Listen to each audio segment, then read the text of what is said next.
وهمي. يعني ايه دعم مادي وهمي؟ عمالين نسكرول ونعمل لايكات على حاجات وهميه ملهاش اي لازمه، وابلكيشنز بتقدم فلوس سهله جدا للمراهق من غير ما يتعب فيها ومن اشخاص مجهوله. ده استدراج بيبتز ولادنا اخلاقيا وماديا، وده ممكن ينتهي بكارثه. صور ولادنا وفيديوهات ولادنا ممكن هم يستخدموها ضدهم، خلي بالكم، وممكن نقع في بحر ابتزاز عمرنا ما هنخلص منه وبرضه انت مش حاسه.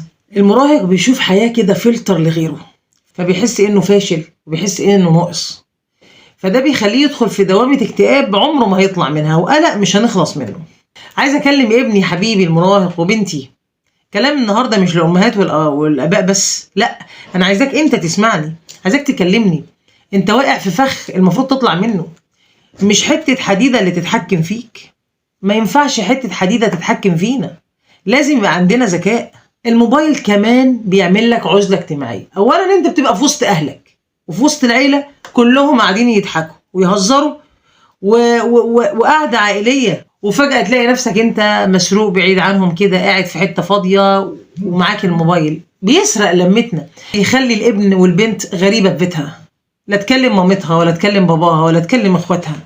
يعني يبقى قاعد ابني معايا مش عارفه اكلمه كلمتين على بعض، ليه؟ انتي مش عارفه ايه اللي جوه الموبايل وايه اللي شغله. طب اعمل ايه يا مس رضا؟ اكسر الموبايل يعني عشان ترتاحوا؟ لا يا حبيبي، ما تكسروش. انا مش عايزاك تكسره، انا عايزاك تركز. هنعمل ايه بالظبط؟ اول حاجه لازم يكون عندنا اداره وذكاء من الاب والام الاول. صداقه مش رقابه. يعني ايه الكلام ده؟ عايزاكي تبني جسر ثقه بينك وبين ابنك. يعني ايه؟ يعني مثلا خليه يحكي لك وهو مرتاح، ما تخليهوش يخاف منك، ما تخليهوش يخاف يحكي لك اي تهديد، اي حد هدده بحاجه مش عايز يقولها. خلي بالك اغلب الولاد اللي بيقعوا في مشاكل على النت بيبقوا تحت تهديد، وهو خايف يقولك، خايف يقولك تزعقي له. فبلاش تخوفيه منك، خليه يسمع، يعني اسمعي له وخليه هو يقول كل اللي عنده، عشان لو في حد بيهدده انا اعرف انقذه. مفيش موبايل وقت الاكل، مفيش شاشات قبل النوم بساعه، الروتين هو الامان. دي حاجه مهمه بقى عايزاكي تاخدي بالك منها.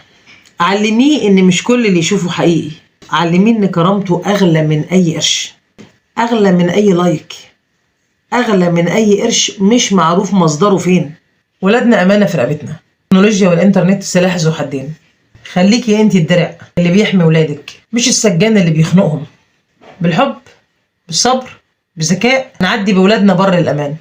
عملت روشتة راحة بال مخصوص عشانكم، عملت كمان سلسلة اسمها بيوتنا امان. تابعوا كل الفيديوهات اللي جاية. ايه اكتر ابلكيشن بتحسي انه بيسرق عقل وقلب ابنك؟